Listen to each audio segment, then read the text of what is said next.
नमस्कार दोस्तों, स्वागत है आप सभी का मेरी क्लास में। ईरान के हालात कुछ ठीक नहीं हैं और हम देख रहे हैं लगातार पिछले कुछ वर्षों में ईरान के हालात बिगड़ते चले जा रहे हैं। क्या अमेरिका का इसके पीछे कुछ लेना देना है? क्या किसी प्रकार से डोनाल्ड ट्रंप की मैक्सिमम प्रेशर पॉलिसी इसमें इन्वॉल्व है? ये सारी चीज़ें हम बताएंगे एक एक करके। हाल ही के जो प्रोटेस्ट हैं वो क्यों कह रहे हैं कि मुल्लाज वापस जाओ, और साथ ही साथ डेथ टू डिक्टेटर के नारे क्यों लग रहे हैं? किस प्रकार का प्रोटेस्ट है ये, इसके इमीडिएट कारण क्या है, और साथ ही साथ लॉन्ग टर्म क्या रीजंस रहे हैं? इसके अलावा हम ये देखेंगे कि किस प्रकार से ईरान की स्थिति बिगाड़ने में वेस्ट कंट्रीज़ का, स्पेशली यूरोपियन कंट्रीज़ का किस प्रकार से हाथ रहा है। तो ईरान फॉल बैक हो जाएगा क्या? Let's look at it from the examinations point of view. सबसे पहले जानते हैं कि एग्जैक्टली हो क्या रहा है। ईरान में प्रोटेस्ट चल रहे हैं और पिछले 2 वर्षों में 2022 में जो महसा अमीनी की मृत्यु की वजह से जो प्रोटेस्ट हुए थे उससे कहीं ज़्यादा ख़राब माने जा रहे हैं। आपको याद होगा महसा अमीनी जिन्होंने हिजाब ठीक से नहीं पहना था, उनको अलग से ले जाया गया था मॉरल पुलिस के द्वारा और समझाया गया था कि हिजाब पहनना क्यों ज़रूरी है। पर किसी ना किसी प्रकार से जो ईरान का नैरेटिव है ये हल्का पड़ गया। क्यों? क्योंकि उन्हें समझाया नहीं गया था। महसा अमीनी के साथ वायलेंस हुआ था जिसकी वजह से उनकी मृत्यु हो जाती है, जिसके परिणाम स्वरूप पूरे देश में महिलाएं और पुरुष हिजाब के प्रति विरोध करने लगे थे कि हिजाब यहाँ पे इस्लाम में किस प्रकार से पहनना अनिवार्य है या नहीं अनिवार्य है वो ईरान के मुल्ला नहीं डिसाइड करेंगे। तो ये सारी बातें हुई थी। इसके बाद एक और प्रोटेस्ट हुआ था जिसमें माना जा रहा था कि ईरान को 1979 से पहले जो इस्लामिक रेवोल्यूशन हुआ था उससे पहले की ईरान में बनाने की बात की जा रही है। आज भी वही की जा रही है। चलिए जानते एग्जैक्टली हुआ क्या है। तो पिछले 2 दिनों में ईरान के कई शहरों में व्यापक अशांति फैली हुई है। अशांति मुख्य रूप से मशाद में, इस्फहान में, इवन तेहरान में भी फैली हुई है। और ये क्यों है? इमीडिएट रीज़न तो बताया जा रहा है कि महंगाई बढ़ने की वजह से है। ईरानी रियाल अमेरिकी डॉलर के मुकाबले 42,000 से भी नीचे गिर गया है। मुद्रास्फीति 42% बढ़ गई है, जिसकी वजह से बहुत सारे व्यापारी भी नाराज हैं और उन्होंने अपनी दुकानें बंद करके रखी हैं। हालांकि इसके पीछे का कारण माना जा रहा है डोनाल्ड ट्रंप की जो मैक्सिमम प्रेशर पॉलिसी है। इतने सैंक्शन लगा दो कि पूरे विश्व में ईरान के साथ कोई भी ट्रेड ना करे, और जब ट्रेड नहीं होगा ये फॉरेन एक्सचेंज नहीं कमा पाएंगे या इनसे कोई तेल नहीं खरीदेगा तो इनके पास पैसा ही नहीं रहेगा, और अगर ये सारी चीज़ें नहीं रहेंगी तो मुद्रास्फीति अपने आप बढ़ती चली जाएगी। इसके बारे में भी चर्चा करेंगे। प्रदर्शनकारियों ने कहा है मुल्लाओं को ईरान छोड़ना होगा, तानाशाह का अंत हो, इस तरह के शासन विरोधी नारे लग रहे हैं। मुल्ला कौन? मुल्ला आयतुल्ला अल खमेनी, इनके खिलाफ लगातार प्रोटेस्ट हम देख रहे हैं बढ़ते चले जा रहे हैं। ईरान भारत के लिए बहुत ही महत्वपूर्ण देश है। अगर हम बात करें ईरान की तो ईरान में सबसे महत्वपूर्ण जो हमारे लिए बिंदु है वो है चाबहार पोर्ट। चाबहार से ही भारत वेस्ट एशिया और बाकी सारे कंट्रीज में जाना चाहता है। तो हम चाहते हैं कि ईरान की स्टेबिलिटी बनी रहे। अभी कहाँ कहाँ लगातार प्रोटेस्ट देखे जा रहे हैं, जैसे इस्फहान में हो गया, ठीक है। इसके अलावा तेहरान में भी चल रहा है। ये दोनों मेजर एरियाज हैं। मशाद है, मशाद में भी लगातार हम देख रहे हैं प्रोटेस्ट बढ़ते चले जा रहे हैं। ईरान की राजधानी तेहरान है, और आपको याद होगा कि कुछ समय पहले ईरान और इजराइल का जो संबंध बिगड़ा है, बहुत हमेशा से बिगड़ा रहा है, क्योंकि ईरान नहीं चाहता है कि इजराइल एज अ कंट्री वहाँ एग्जिस्ट करे। ईरान एक शिया मुसलमान देश है। हालांकि जब अल अक्सा मस्जिद की बात होती है तो शिया और सुन्नी हमेशा साथ हो जाते हैं। तो इसी वजह से इजराइल का प्रतिरोध करने के लिए ईरान ने प्रतिरोध की धुरी बनाई है।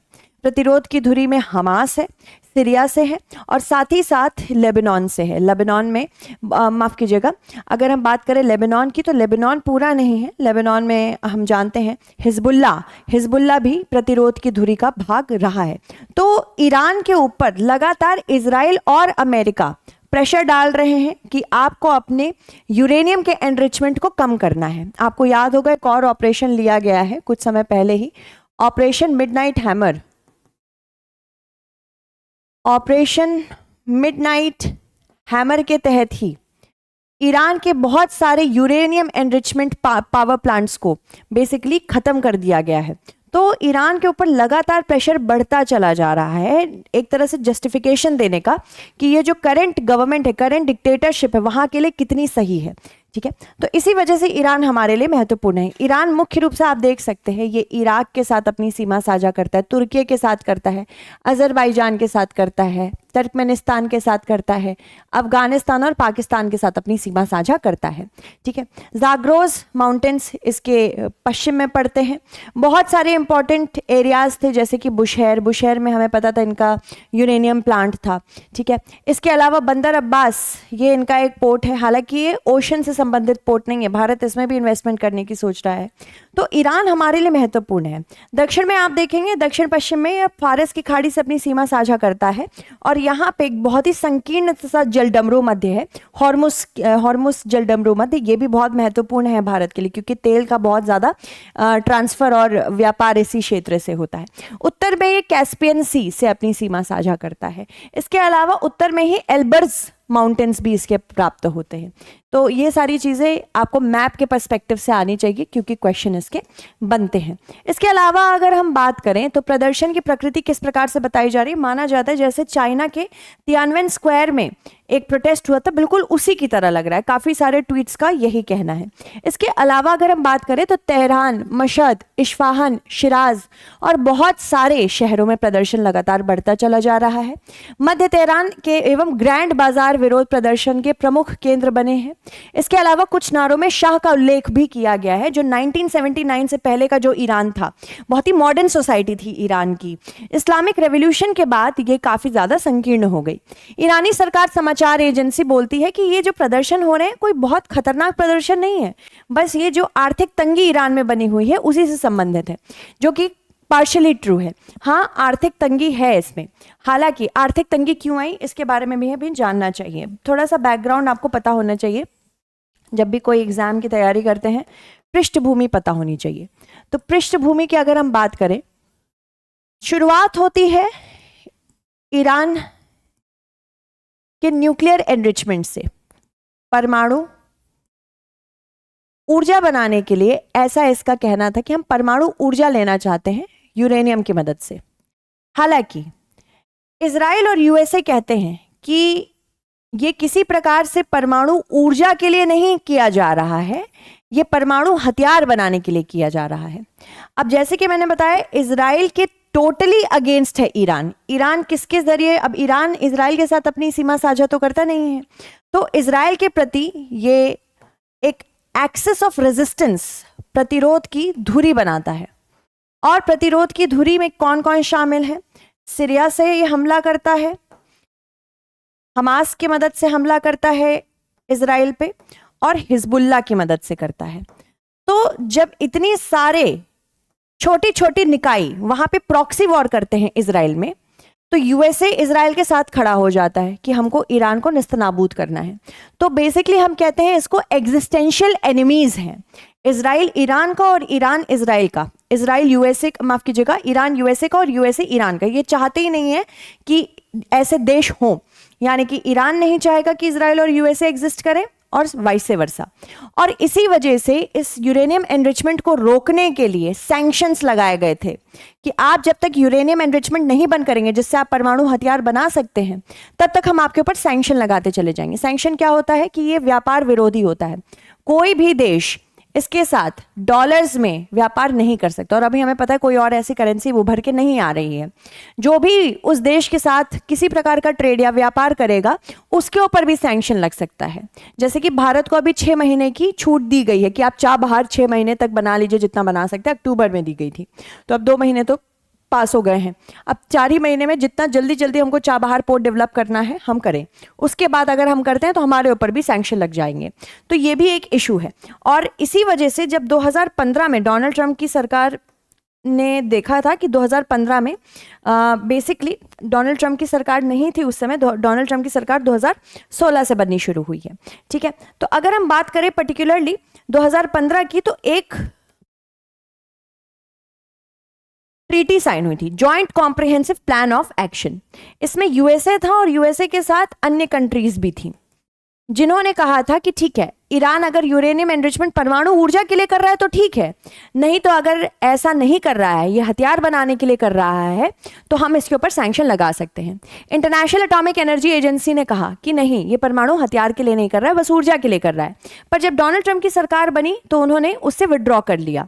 जैसे ही विड्रॉ किया, सैंक्शंस फिर से लग गए। और इनफैक्ट अभी 2015 के बाद के पहले के भी जो सैंक्शंस थे वो वापस आ गए हैं और बहुत सारी वेस्टर्न कंट्रीज इसे और मैक्सिमम प्रेशर दे रही हैं। तो मैक्सिमम प्रेशर पॉलिसी की वजह से ईरान लगातार मुद्रास्फीति की तरफ बढ़ रहा है और रियाल जो इनकी करेंसी है वो गिरती चली जा रही है, जिससे सामान महंगा होता चला जा रहा है। यही इमीडिएट रीजंस हैं इसके। इसके अलावा अगर हम बात करें, बहुत सारे वीडियोस जो ईरान से आ रहे हैं वो यही कह रहे हैं, death to dictator mullahs must leave Iran. ये वॉइस ऑफ द पीपल है, यानी कि 1979 से पहले का जो ईरान है वो उसी को बनाना चाहते हैं। 2022 से 23 की में महसा अमीनी विरोध प्रदर्शन के बाद से संचित जनाक्रोश लगातार बढ़ता चला जा रहा है। उच्च मुद्रास्फीति, खाद्य पदार्थों एवं स्वास्थ्य सेवाओं की बढ़ती लागत, धर्म शासित मौलवी शासन के प्रति बढ़ती राजनीतिक थकान, लोग थक चुके हैं वहां पे। और ये सब बस एक सिम्टम्स हैं, कॉज, एक्चुअल बीमारी का कॉज यही है लोगों के लिए वहां की, और जो हम देख रहे हैं वो बस लक्षण हैं, सिम्टम्स हैं। इसके अलावा अगर हम बात करें, ईरान की अर्थव्यवस्था अमेरिकी प्रतिबंधों से गंभीर रूप से प्रभावित हुई है। जब 2015 के परमाणु समझौते से अमेरिका ने वापसी की, डोनाल्ड ट्रंप की मैक्सिमम प्रेशर पॉलिसी, यानी कि इसको आर्थिक स्थिति, सामाजिक स्थिति, राजनीतिक स्थिति से इतना प्रेशर करो कि ये अंदर ही अंदर टूट के बिखरने लगे, और वही हो रहा है। हाल के जो घटनाक्रम हुए हैं, इजराइल ईरान तनाव तथा परमाणु प्रतिष्ठानों पर जो हमला हुए हैं ईरान के, जनवरी 2025 से डोनाल्ड ट्रंप के दूसरे कार्यकाल जैसे ही शुरू हुआ, तब से ईरान और परेशान हो रहा है। तो इसके अलावा अगर हम बात करें, जो वैश्विक प्रतिक्रियाएं हैं वो अभी यहाँ के बहुत ज़्यादा इस पर्सपेक्टिव से ज़रूरी नहीं है। ईरान के ऊपर इंडिया लगातार नज़र बनाए रखे, चिंता में है भारत। आकलन की बात करें तो विरोध प्रदर्शन मुख्यतः आंतरिक आर्थिक पतन से प्रेरित हो रहा है। अमेरिका प्रतिबंध इस पर और प्रेशर डालने की वजह से ये और तीव्रता से बढ़ता चला जा रहा है। इसके अलावा यह संकट अयतुल्ला अली खमैनी के धर्म शासित शासन के लिए एक अस्तित्व की चुनौती है। अब कैसे इसे मैनेज करते हैं वो देखना बड़ी बात है। देखिए, ईरान में हालिया विरोध प्रदर्शनों के संदर्भ में निम्नलिखित कथनों पर विचार करें। विरोध प्रदर्शनों का तत्कालीन ट्रिगर ईरानी रियाल का तीव्र अवमूल्यन एवं बढ़ती मुद्रास्फीति थी। ये प्रदर्शन केवल आर्थिक मांगों तक सीमित थे तथा इनमें किसी भी प्रकार के राजनीतिक नारे नहीं लगाए गए हैं। यह अशांति 2022-23 के महसा अमीनी विरोध प्रदर्शन के बाद ईरान में देखी गई सबसे बड़ी अशांति है। ईरान का आर्थिक संकट आंशिक रूप से 2015 के परमाणु समझौते से अमेरिका की वापसी के पश्चात लगाए गए। तो आपको बताना है इनमें से कौन सा करेक्ट आंसर है इन द कमेंट सेक्शन, ठीक है। तो thank you so much everyone for watching. मिलते हैं जल्द फिर, बाय बाय, टेक केयर।